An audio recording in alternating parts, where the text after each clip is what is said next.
Welcome to Dinkoos kitchen. ഇന്നിവിടെ നമുക്ക് ഒരു വെണ്ടയ്ക്ക മെഴുക്ക് പുരട്ടി ഉണ്ടാക്കാം. അത് കുഴഞ്ഞു പോവാത്ത രീതിക്ക് എങ്ങനെ ചെയ്യാമെന്ന് നമുക്ക് നോക്കാം. അതിന് ഞാൻ ഇവിടെ ഒരു 8 വെണ്ടയ്ക്ക രണ്ടായിട്ട് കീറി ഇങ്ങനെ ഇത്രയും പീസ് ചെറിയ ചെറിയ പീസായിട്ട് കട്ട് ചെയ്തിട്ടുണ്ട്. പിന്നെ അതിൽ ഒരു സവോള അരിഞ്ഞിട്ടിട്ടുണ്ട്. പിന്നെ ഇതിലൊരു കുറച്ച് തേങ്ങ എടുത്തിട്ടുണ്ട്. ഒരു 1/2 സ്പൂൺ മഞ്ഞൾപ്പൊടി എടുത്തിട്ടുണ്ട്. ഒരു 4 പച്ചമുളക് രണ്ടായിട്ട് കീറി കട്ട് ചെയ്ത് വെച്ചിട്ടുണ്ട്. കുറച്ച് കറിവേപ്പില.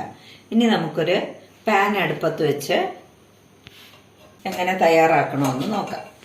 ഇതിലേക്ക് ഒരു 1.5 സ്പൂൺ വെളിച്ചെണ്ണ,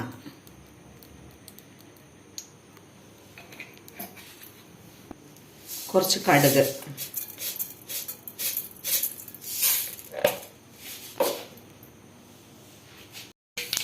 കടുക് പൊട്ടിയതിന് ശേഷം ഈ അരിഞ്ഞു വെച്ചിരിക്കുന്ന വെണ്ടയ്ക്ക സവോള ഇത് ഇട്ട് കൊടുക്കാം.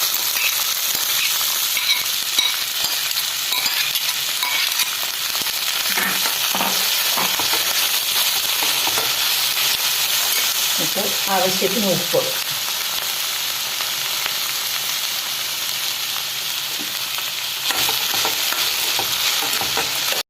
പച്ചമുളക്, കട്ട് ചെയ്ത് വെച്ചിരിക്കുന്ന പച്ചമുളക്, കറിവേപ്പില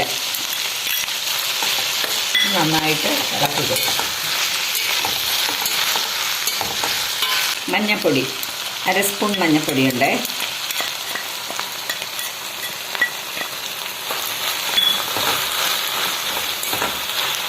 കുറച്ച് നേരം ഇങ്ങനെ ഇരിക്കട്ടെ, അടയ്ക്കേണ്ട കാര്യമില്ല.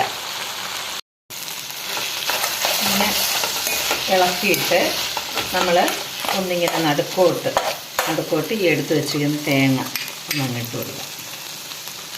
കുറച്ച് നേരം ഇങ്ങനെ ഇരുന്നിട്ട് ഒന്ന് ഇളക്കി യോജിപ്പിക്കാം.